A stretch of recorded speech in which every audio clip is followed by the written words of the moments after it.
Hello children, welcome to our class and we are going to learn today human eye continuation that prism. See, before we are going to learn the prism, when the light passes through a rectangular glass slab, we have already seen this, it undergoes a refraction and the emergent ray is parallel to incident ray but slightly displaced sideways.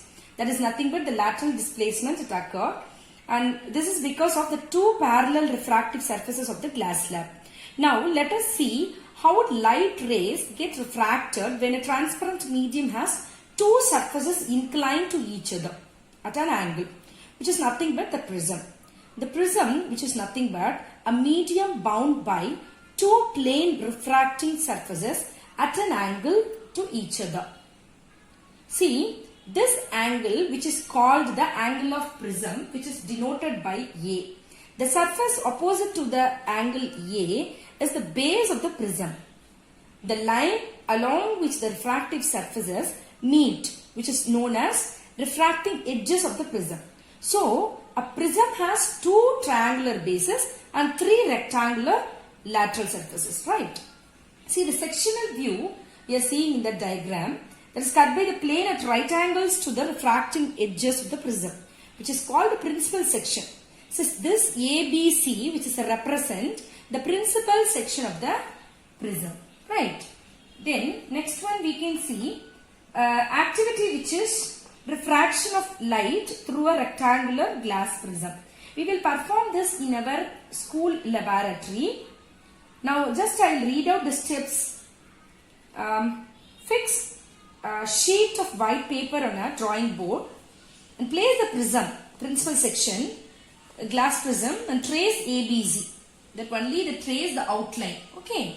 Then draw a straight line PE inclined to one of the refractive surface AB and fix two pins P and Q here in this. This is called the incident ray. Okay. Look the image of the pin through other face of AC prism. Fix two more fins. See, you have to place the prism again. From this side, if you have seen the image of the pin, you can see this side. That time you have to prickle two pins. Okay, that RS, which is nothing but the emergent ray. See, now remove all the pins and the glass prism also and extend PQ and RS to meet the outline of the prism. That we can call it as E and F here, right, respectively. Now, draw the normal for N dash and M dash at the point E and F, AB and AC. Now, you can get the incident ray, refracted ray and the emergent ray also. See, I'll tell once again, when light ray PQ falls on first refracting surface AB, it passes from rarer medium, that means air medium, to glass, next denser medium. Therefore, it bends towards the normal, travelling along the path EF. This ray again gets refracted at the second surface AC. Is it right? It's getting again refracted in AC. This time it is passing from what? Denser medium to rarer medium. So, hence it bends away from the normal and it refracts or emerges into the air. So, the path which is nothing but we know that already seen RS, right? So, we notice that the incident ray, emergent ray are not parallel to each other. The incident ray and the emergent, if produced backward intersecting at G, we can intersect this, extending this RS line and this incident line, we can get one more point this area. That is nothing but deviation, right? D, it's marked in the D, no? That is deviation. Through which the incident ray is deviated by the prism. See, the prism is always deviates a light ray from its original direction through a angle D because of the prism's peculiar shape it contains. Due to that condition, we are getting also one more the angle that is called a deviation, right? See, from this we can get I plus E, which is equal to A plus D.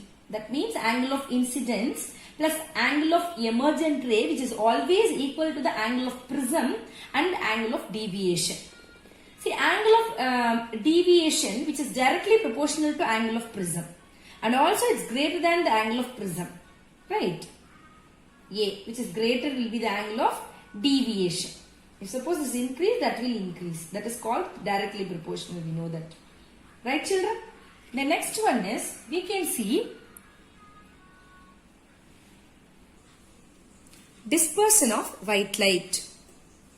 Now, we have seen that when a ray of light enters a glass prism, that is from error medium to danger medium, it gets deviated from its path, right? Two inclined surfaces of the prism can show many exciting phenomena.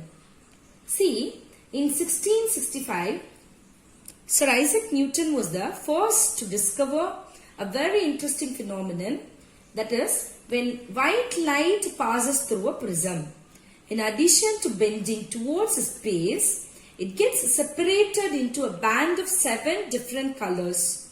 Hence, Newton showed that sunlight is a mixture of 7 colors which can be separated from each other by a prism. Right? See, which is nothing but this band of 7 colors is called a spectrum, and the phenomenon of splitting of white light into its components of colors when it passes through a glass prism, which is called dispersion. So extend with that, we can see different colors of band through different angles. See, here I just given the wavelengths of different colors. That means the violet 400 nanometer, blue 440 nanometer, green 480 nanometer, yellow 560 nanometer, orange 590 nanometer, and red that 630 to, or we can say 700. So from violet 400 nanometer to red 700 nanometer. See, since the wavelength of red color is more than the violet, therefore the angle of refraction of red color is maximum, and hence red color deviates the least. On the other hand, the angle of refraction is of violet color is minimum, and hence the violet color deviates the most. See, while passing through the glass prism, and also we can see the deviation of yellow color is taken as a mean deviation, because of the sensitivity of the eye is maximum at the wavelength about the range, which is 5.6 into 10 power minus 7, we can take it, right? It's just an information I have given for you. The next one is relation between the refractive index and the wavelength. See, the deviation of light of a particular wavelength, that means any color if you have taken, which is depend upon the refractive index of the prism, the material. According to Snell's law, we have already seen that mu, refractive index, which is equal to velocity of the light in vacuum by velocity of light in that medium. So that mu, which is equal to C by V. See, we have already seen that. Just for the recalling purpose I have given this. The next, what is monochromatic light and polychromatic light? See, monochromatic light, which means the light source consisting of only a single color, right? Like a laser, right? See, the wavelength, which is a monochromatic. Now, the polychromatic means a light source consisting of the mixture of 7 colors, which is called polychromatic light. So the next interesting phenomenon, which is the Newton's different experiment on the white light. See, Isaac Newton was the first to use a glass prism, right, to obtain the spectrum of sunlight. He tried to split the colors of the spectrum of white light further by using another similar prism. See, however, he could not get any more colors. So he then placed a second identical prism in an inverted position with respect to first prism. As we are seeing in that diagram, See, it allows all the colors of the spectrum to pass through the second prism. See, he found a beam of white light emerging the other side of the second prism also. So, this observation gave Newton the idea that the sunlight is made up of 7 colors. See, any light that gives a spectrum similar to that the sunlight is often referred to as a white light. Right. The next one is the optical phenomenon in nature. That is nothing but the rainbow. We are seeing the beautiful rainbow, which is naturally, this is the spectrum of white light from the sun. When it passes through the raindrop, it gets splits up into 7 colors. It can be seen immediately after the rain, right? It means that for the formation of rainbow, there should be sun shining in one part of the sky and raindrops should be there in the other part. See, the rainbow is always formed in the direction opposite to the sun, or the sun should be at back of the observer.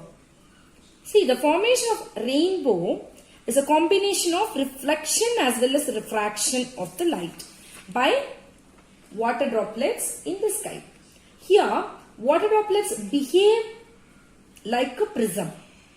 They disperse and refract the sunlight. See, we can see how it occurs. See, rainbow is produced when the sun ray incident on upper half of the raindrop. Right. See, that they refract and disperse in incident sunlight, we said. See, then it reflects it internally and finally refract it again when it comes out of the raindrop. See, due to the dispersion of light and the internal reflection it has occurred, because of that we are seeing the different colors each of the observer. Right. See, you can see also the rainbow on a sunny day.